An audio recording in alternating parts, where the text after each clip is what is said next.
നമസ്കാരം. മലയാളി വാർത്തയിലേക്ക് സ്വാഗതം. വരുന്നു അടുത്ത മണിക്കൂറുകളിൽ പശ്ചിമേഷ്യയിൽ എന്തും സംഭവിക്കാവുന്ന ലോകയുദ്ധം. ഇറാൻ ഉൾപ്പെടെ ഇസ്ലാമിക ചേരികൾ ഒന്നടങ്കം ഇന്നോ നാളെയോ ഇസ്രയേലിനെ ആക്രമിക്കുമെന്ന ഭീതിയിലാണ് ലോകരാജ്യങ്ങളും രാഷ്ട്രത്തലവന്മാരും. മുന്നറിയിപ്പില്ലാതെ ഒരു ആക്രമണമുണ്ടായാൽ ഇസ്രയേൽ ആണവായുധവും രാസായുധവും ഒന്നുപോലെ പ്രയോഗിക്കുമെന്ന നിലയിലേക്കാണ് കാര്യങ്ങളുടെ ഭയാനകമായ പോക്ക്. പശ്ചിമേഷ്യയിലെ മുൻനിര ശക്തിയായ ഇറാൻ ഇസ്രയേലിനെ ആക്രമിച്ചാൽ ഇസ്രയേലിന് സംരക്ഷണമൊരുക്കാൻ അമേരിക്കയും ബ്രിട്ടനും ജർമ്മനിയും കോപ്പുകൂട്ടുകയാണ്. പോയ വർഷം മുൻപ് ഹമാസ് നടത്തിയ മിന്നലാക്രമണത്തിന് പിന്നാലെ ഇസ്രയേൽ തുടങ്ങിയ പോരാട്ടത്തിൽ ഇതോടകം 40,000 പേരാണ് കൊല്ലപ്പെട്ടിരിക്കുന്നത്. ഇതോടകം 3 ലക്ഷം പേർക്ക് പരിക്കേൽക്കുകയുമുണ്ടായി. ഇറാനും ഇസ്രയേലും തമ്മിലൊരു പോരാട്ടമുണ്ടായാൽ പശ്ചിമേഷ്യയെ തന്നെ ചാരകൂമ്പാരമാക്കുമെന്ന ഭീതിയിലാണ് ലോകജനത.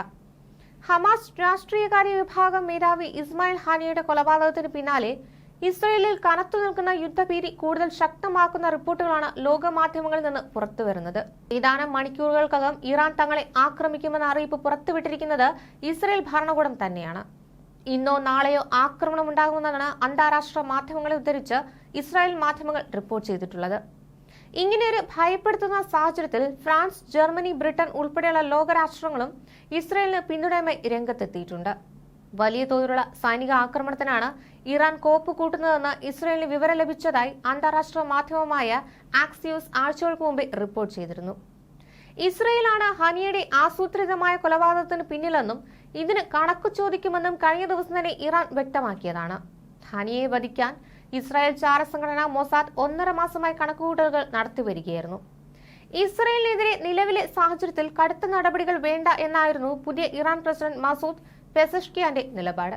എന്നാൽ കടുത്ത ശിക്ഷ തന്നെ ഇസ്രയേൽ നൽകണമെന്നാണ് ഇറാൻ പരമോന്നത നേതാവ് ആയത്തുള്ള ഖമീനി ഉത്തരവിട്ടിരിക്കുന്നത്. ഇറാനൊപ്പം ഇറാഖ്, ലബനാൻ, യമൻ എന്നീ രാജ്യങ്ങൾ ഇസ്രയേലിനെതിരെ യുദ്ധമുഖത്തുണ്ടാകുമെന്ന് വ്യക്തമായി കഴിഞ്ഞു. ഇറാൻ ഇസ്രയേലിനെ ആക്രമിക്കുന്ന അതേ നിമിഷം തന്നെ ഹമാസുകളും ഹിസ്ബുള്ളയും ഇസ്രയേലിനെ വളഞ്ഞ് ആക്രമിക്കുമെന്നാണ് റിപ്പോർട്ടുകൾ പുറത്തുവരുന്നത്. ഇസ്രയേലിനെതിരെ ഇറാന്റെ ആക്രമണ ഭീഷണി വർദ്ധിക്കുന്ന സാഹചര്യത്തിൽ അതീവ ജാഗ്രതയിലാണ് അമേരിക്ക.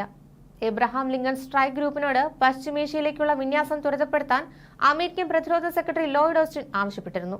ഇസ്രായേൽ പ്രതിരോധ മന്ത്രി യോവ് ഗാലന്റുമായി സംസാരിച്ച ശേഷമാണ് ലോയിഡ് ഓസ്റ്റിന്റെ ഉത്തരവ്. ഗൈഡഡ് മിസൈൽ, അന്തർവാഹിനി ഉൾപ്പെടെയുള്ളവയുടെ വിന്യാസമാണ് അമേരിക്ക നടത്തുക. ഇസ്രായേൽ പ്രതിരോധം ശക്തിപ്പെടുത്തുന്നതിന്റെ ഭാഗമായി നേരത്തെ തന്നെ പശ്ചിമേഷ്യയിലേക്ക് കൂടുതൽ യുദ്ധവിമാനങ്ങളും യുദ്ധക്കപ്പലുകളും വിന്യസിക്കുമെന്ന് അമേരിക്ക അറിയിച്ചിരുന്നു. യുദ്ധം ആസന്നമായെന്ന സൂചനയിൽ പശ്ചിമേഷ്യയിൽ അമേരിക്ക കൂടുതൽ സൈനിക സജ്ജീകരണങ്ങൾ തയ്യാറാക്കി കഴിഞ്ഞിരിക്കുന്നു. പുതിയ ഭീഷണിയുടെ പശ്ചാത്തലത്തിൽ മിസൈൽ വാഹിനി കപ്പലുകളും പോർ വിമാനങ്ങളും മേഖലയിലേക്ക് അയക്കാൻ അമേരിക്ക നടപടികൾ തുടങ്ങിക്കഴിഞ്ഞു. ആക്രമണം തടയാനും നേരിടാനും US സജ്ജമാണെന്നും വൈറ്റ് ഹൌസ് വൃത്തങ്ങളെ ഉദ്ധരിച്ച് അന്താരാഷ്ട്ര മാധ്യമങ്ങൾ റിപ്പോർട്ട് ചെയ്തു. അതിനിടെ ഗാസയിൽ ഇസ്രായേൽ ഹമാസിനെതിരെ യുദ്ധം ശക്തമാക്കിയിരിക്കുകയാണ്. ഹമാസുകളുടെ ഒളിത്താവളങ്ങൾ കണ്ടെത്തി തുടർച്ചയായ ബോംബിംഗ് നടത്തി വരികയാണ്.